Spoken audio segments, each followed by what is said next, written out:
Welcome to Generations at Work, where our goal is to build bridges and not walls between the different generations in the workplace. Today, we have a special guest. Excited to welcome him, but our topic is we're going to take a glimpse into the mind of a young professional.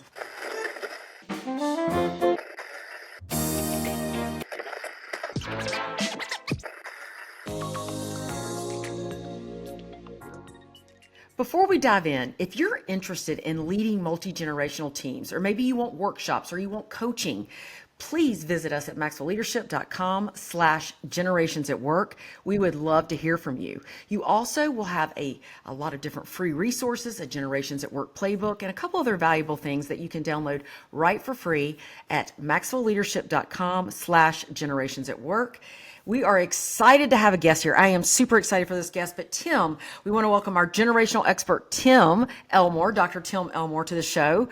And Tim, you write about our guest, so I think it's only proper. You write about him in your book, The Future Begins with Z. I think it's only proper that you introduce our guest today. Thanks, Susan. Listeners, we have an old friend. You're not old, Colin, but you're an old friend.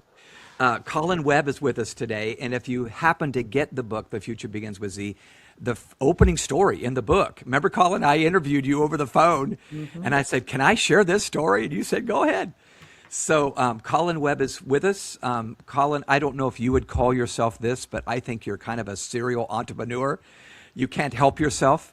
But I do want you to share a little bit of your backstory today, how you got to where you are, because leaders are listening and they're trying to figure out perhaps a younger team member, one who thinks like an entrepreneur, but perhaps could stay at an established company if the pieces were in the right place. So Colin, thank you for joining us. I'm honored you did. Let's start with the beginning. You and I met when you were in high school. You were part of GSLT, Gwinnett Student Leadership Team. Would you take a minute and just share a little bit about that backstory and how that really set you up to think like a leader as you went off to college? Yeah, well, thank you, Tim, and thank you, Susan, for having me. It's quite a pleasure and an honor to be here. You mentioned getting old. My mother would tell me that I'm getting old every single day, and so I've heard that many a times now, yes, and yeah. I'm trying to still get used to it. But yeah, no, it started back in GSLT. I would say that was probably my first structured engagement with leadership, and I got to learn from you, and got to not only take I would say just this world-class like leadership educational program and become a leader and bring that back to my school. And so, I was a leader within a handful of different clubs back at my high school, Gwinnett School of Math, Science, and Technology. And so each month when I would go to our GSLT sessions, not only would I be able to kind of learn, the latest in what people were learning about how to lead groups of people and groups of teams, but I could now take that back and apply that to the robotics club that I was a part of, or apply that to the engineering honor society that I was a part of, and other student organizations. And so, it was helpful. I think it was like, I don't know, not many. There aren't many places where you can get a test bed to really just practice, try, fail, get up and try again at being a leader, and GSLT was one of those. That's awesome. Good. So it goes back to the whole thing, who you learn from matters. Right, Tim? Right? Absolutely. So, Tim, you attended MIT and Massachusetts Institute of Technology. You flourished there. You did a great job there. But how did that college experience really deepen your leadership and inform that entrepreneur or that serial entrepreneurship, as Tim mentions? Let's see. So, one of the things that I did when I was in college that I didn't do in high school was I joined class council, and I was the class president at MIT for our year, for the 4 years that I was on campus.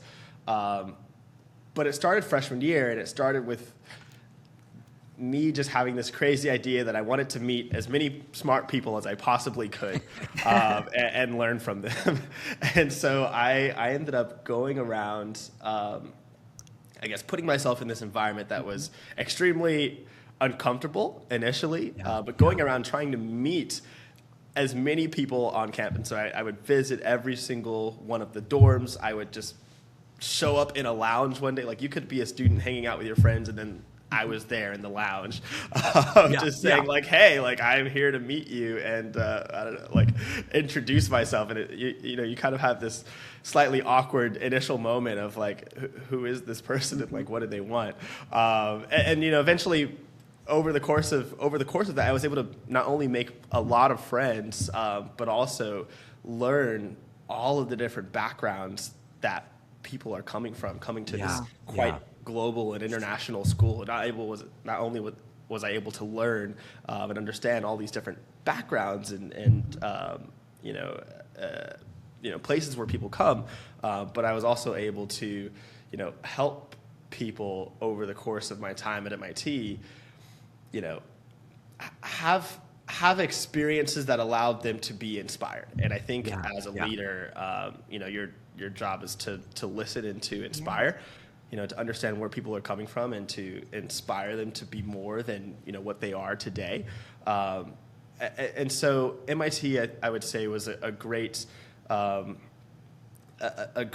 place where I could experience that, and I could practice that, and I could meet people, and I could figure out, well, what inspires this person versus what inspires that person versus, what inspires somebody who grew up exactly in Atlanta versus somebody who grew up in like the Middle East, or somebody who grew up anywhere in the world for that matter, right? And Colin, so tell cool. our viewers and our listeners, because I know they're asking, what did you study and what are you doing now? Yeah, so if it wasn't clear enough, I have a robot behind me. I studied mechanical engineering and computer science at MIT, and now I lead a robotics company. More to come.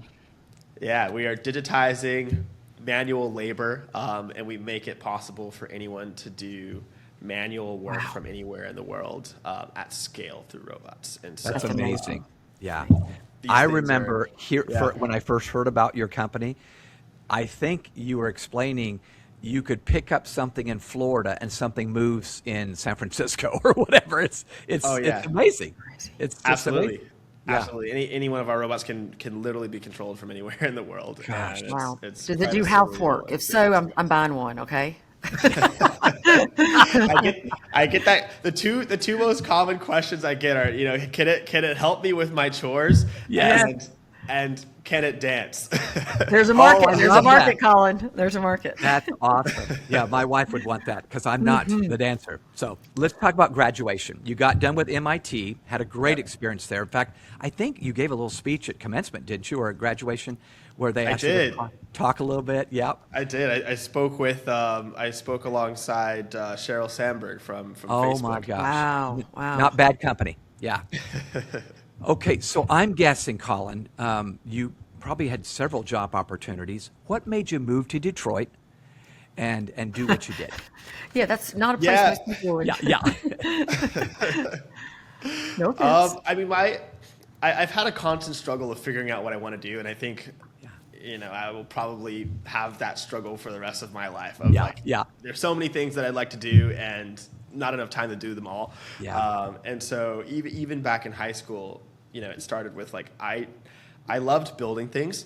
I could never decide if I liked to build physical things. Like, I grew up as a kid building Legos and putting things together, and then that turned into robots.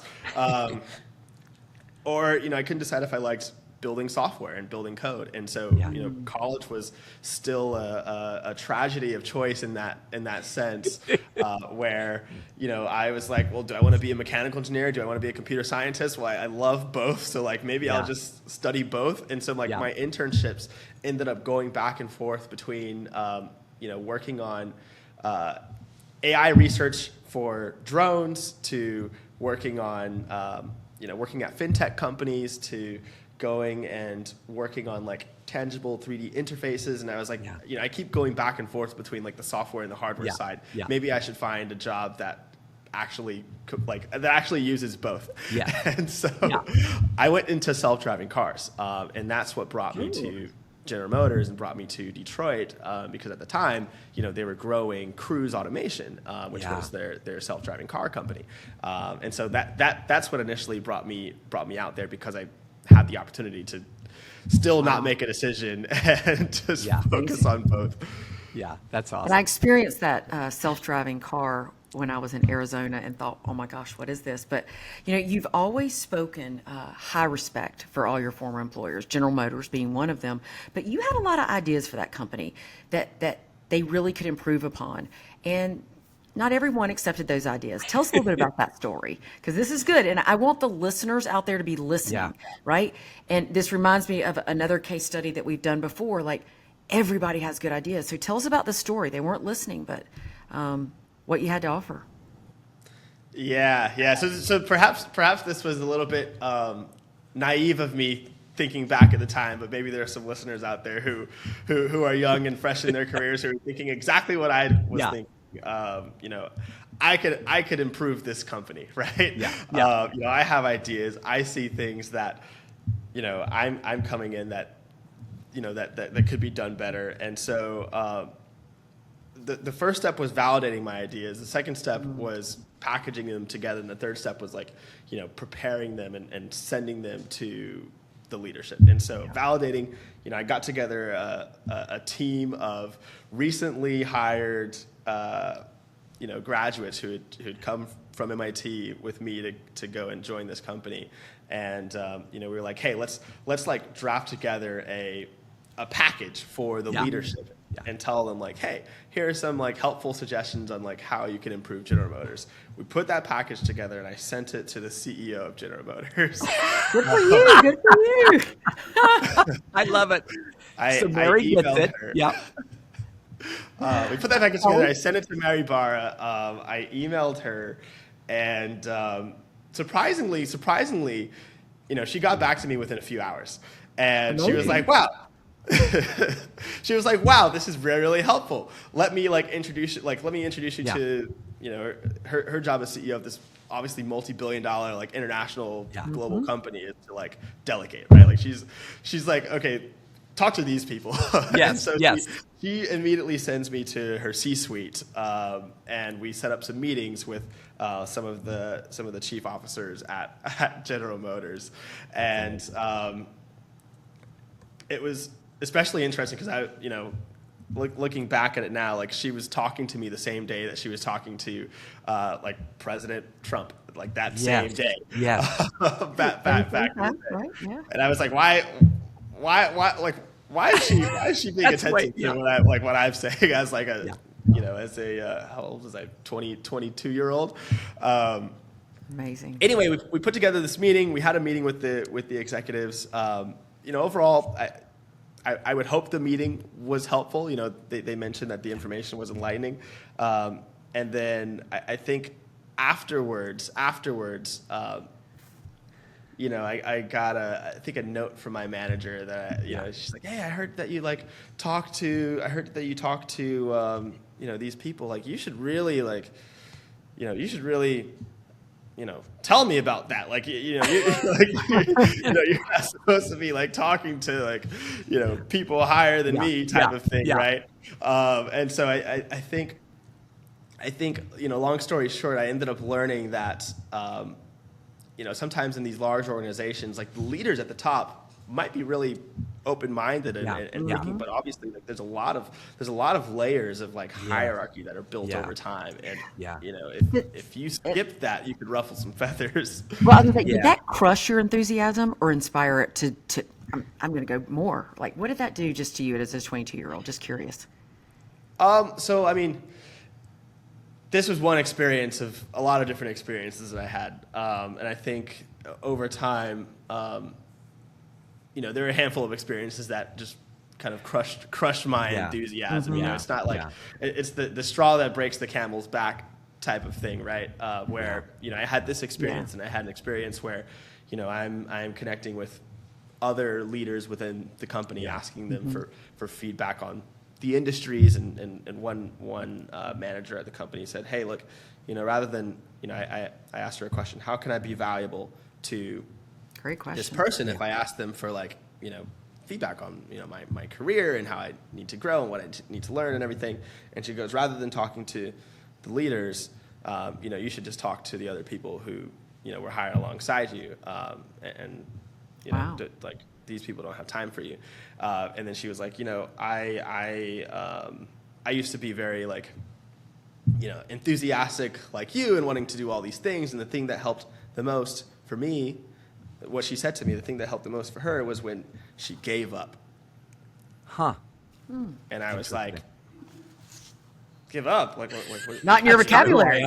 Yeah. I was like, what do you mean by that? And so like that, I think that was probably for me the straw that broke the camel's back and crushed my enthusiasm. It was like, wait, that's not what I had in mind. And if this is what I'm going to hear as advice, it's probably like I probably want to stop hearing this as advice and go somewhere else. So, Colin, I want to double click on that. She meant well when she said that, I'm sure.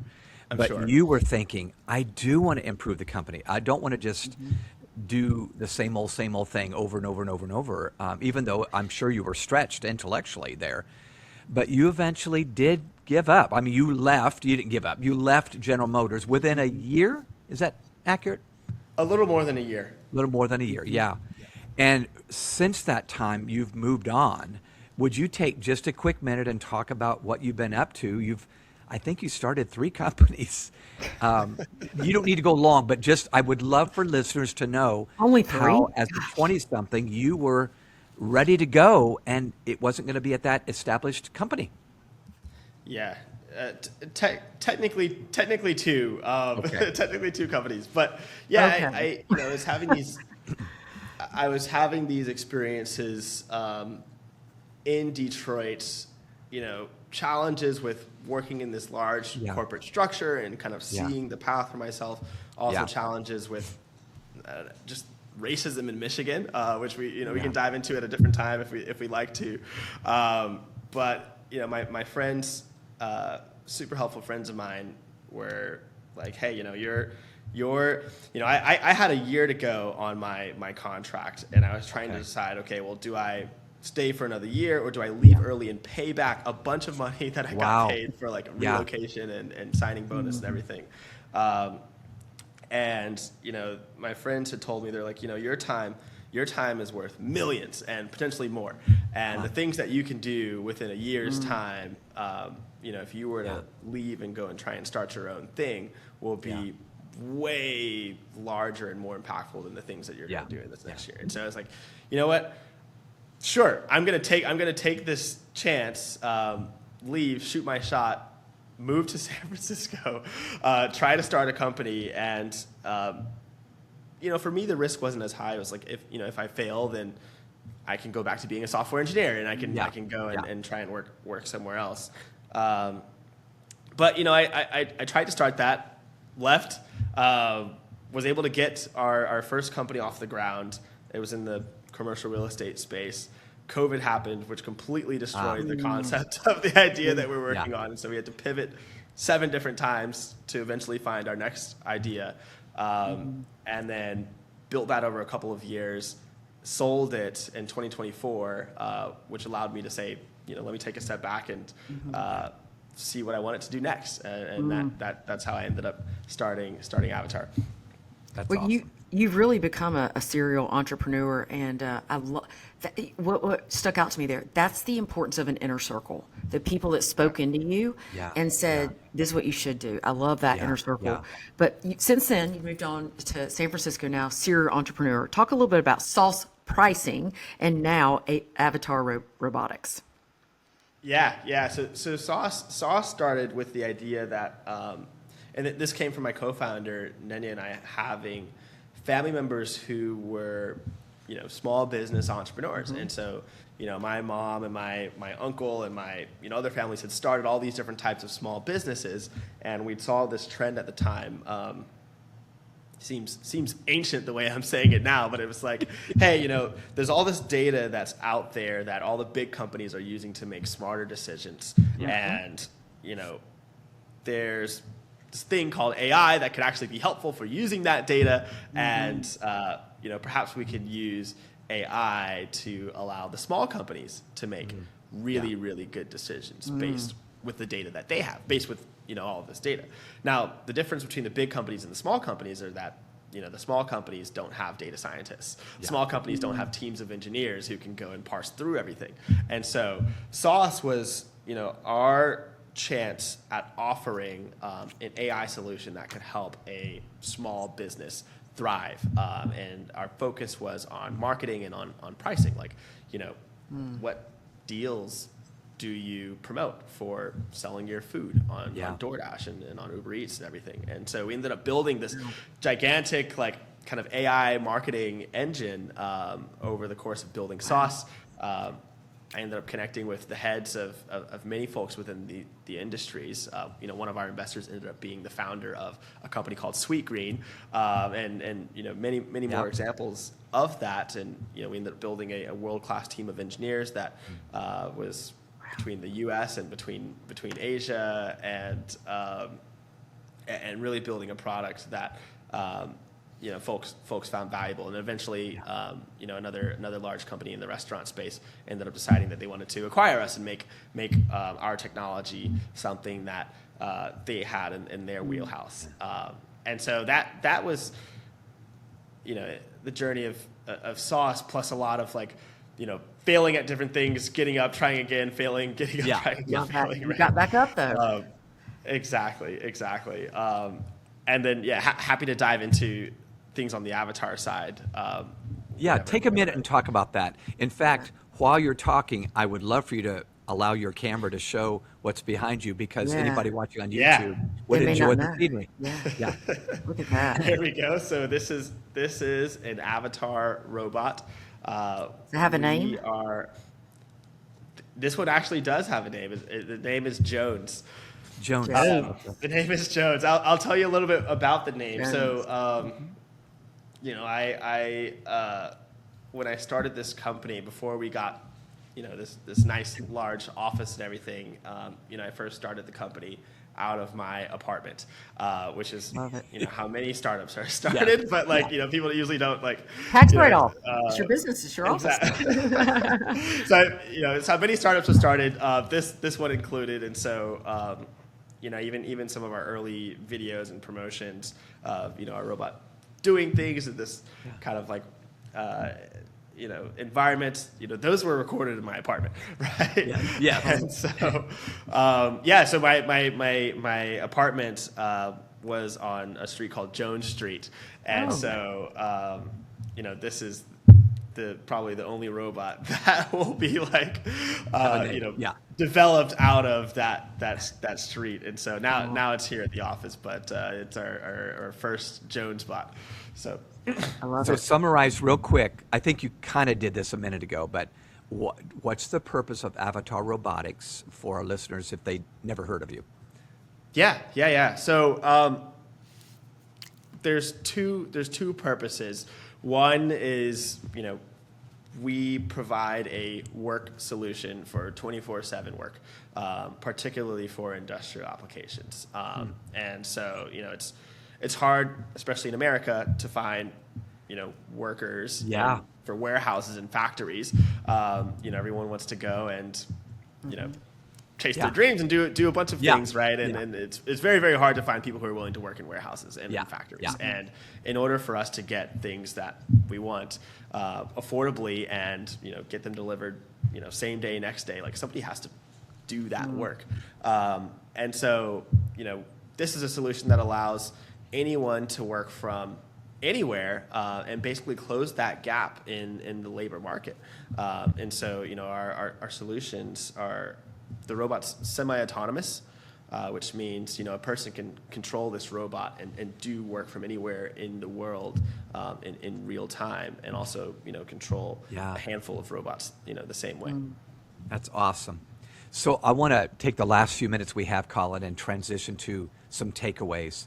So our listeners are usually business people who may have young team members, and I'd like you to help our listeners today with some insights into leading young professionals.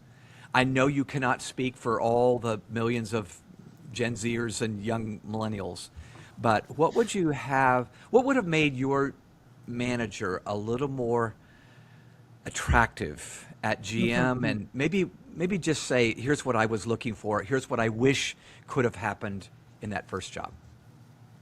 Yeah, I think people just want to, and myself included, people just want to be believed in and trusted that they can do things. And it is no longer a world where, you need to have X years of experience to be able to do something well. I think that was the world that, our parents grew up in, but literally that's not the case right now. Like when I was, It's true. we had this strange phenomena at General Motors where, you had this huge company, which was, a lot of people were still based on that same hierarchy of, okay, well, you need 10 years of experience to become a manager, and you need 20 years of experience to become a director. And if you don't have that, then like, you're not qualified at all. And you can't be making decisions about the future of autonomy, and the future of self-driving, which was what I was in. Yeah.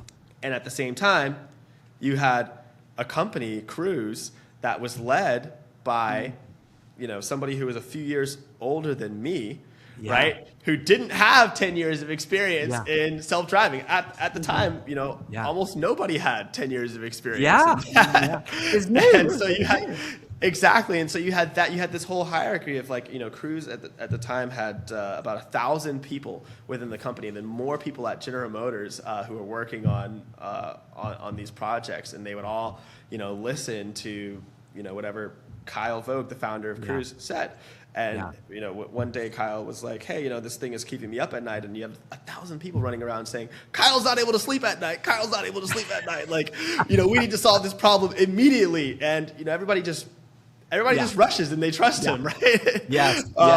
When they look at somebody else, who's perhaps the same age, right? And they say, oh, well, you don't have 10 years of experience yet. So like you can't possibly manage anything, right? It's like, that's no longer the world that we live in. And I think people just need to be trusted. And oftentimes with that trust, they can fill, the shoes, and they fill the responsibilities that you trust them with. Colin, what I'm hearing you say is the gatekeeper era is passing away, where you need a gatekeeper to make it happen. Aspiring authors don't need a publisher. Aspiring musicians don't need a label, and you didn't need stuff like that. They were still operating out of that old thing. We're trying to help listeners realize the world has changed. The world's changed. And there you were without 8 to 10 years of experience, but you had something to offer. Colin, I need to say something. I believed in you from the get-go. I think when you were GSLT, I said, I may be working for you one day. Listen, I've been sitting here just thinking about that too. I'm like, I have 14 businesses I'm sure he could open, right? And I read something recently that people thought Jeff Bezos was crazy for buying into automation technology, but he knew there's no way that humans are not going to be able to do what we need it to do. So I'm sure you know him. You probably go on his yacht and stuff, but you have built something that people. I don't know him. Well, maybe he needs to call you, right? He needs to give you a call, right? But he and people like Elon Musk, they're seeing things like you're seeing them because you're thinking differently, even without that 10 years. And I'm going to go out on a limb here that Cruise and GM lost amazing talent. Just because they worked in the hierarchy that if you haven't been here for 10 years, there's no value to add, stay in your lane. And we've got to get our leaders away from that idea that everybody can add value. When I see somebody, if I saw somebody like you come in the door and you had those ideas, the leader with the best leader would say, I need you, right? You've got to surround yourself with people that are better than you as a leader, and they're gonna bring your world up, and no telling. But your path is taking you down some great ways. So I want to end today with just this question: what advice would you give to leaders and managers who want to attract this next generation, but maybe they just don't fully understand this generation? Yeah. I would take it back to what we mentioned at the beginning. I think the two big ingredients are basically just needing to listen and needing to inspire. Maybe the third one we've added over the course of the conversation is being able to trust someone. And so that's listening to what your young leaders are coming in and saying. ultimately, like, they are going to be the future of our industries, and that they're actually seeing where everything is going right now. Like, like, the people that you are selling to, the people that you're providing products and services for are their age, right? Like, they're not, they're decreasingly, your age. They're increasingly the age of your young leaders, right? And so they see the world differently. That's actually the world that's, where the world is becoming, and being able to let them know that you see that and trust that they can start leading it. Obviously, you have your own criteria for evaluating success within your company, and so perhaps there's a window to kind of redefine what that means, and guide them toward, like, the way to be successful. But starting with that trust of being able to say, hey, look, here's a big project. I know you've never done it before, but I'm going to put you on it. I'm going to trust that you can get this done. Like, you'll oftentimes be surprised. That's huge. Yeah. I love that. Susan, I want you to close this out, but I need to say, Colin, this has been so good for me. It is. I was thinking this thought as you were talking. In the land of tomorrow, you're the native, I'm the immigrant. Wow, so that's so good, Tim. I am one of the older generation that do so appreciate what you bring. I hope Avatar Robotics just blooms, and we get to be together face to face, and you get to tell me a great story. But thank you for joining us today. Yeah. Well, you can't forget, I'm increasingly becoming the immigrant. Yeah. That's right. And the land of tomorrow, the people who are graduating college today are the natives. So that's so true. I graduated college quite a few years ago now. So yeah, that's true. That's so good, so good. Such a good insight, and I just hope the listeners are really paying attention. They're really paying attention and leading in a different way. It reminds me of a podcast we did on your chapter 10, Future Begins with Z. They need motivation, right? They need that honor. They need all those things. So, wow, Colin, so impressed by you, so excited that you would join us today. If you are interested in learning more about how do we lead different generations, how do we build bridges instead of walls with the generations, how do we create culture around generational diversity and empower the generations in our workforce to be better and brighter and stronger for our organizations, go to maxwellleadership.com/generations@work. Drop us a line. We'd love to help you. Whether we're consulting with you, we're leading teams, we're coaching, we're here for you. You can also get a lot of downloadable resources at maxwellleadership.com/generations@work. Again, we appreciate you being here, whether you're listening or watching. You always have a choice, and we're grateful that you're here. Colin, thank you again. As always, Dr. Elmore, our generational expert, lead well.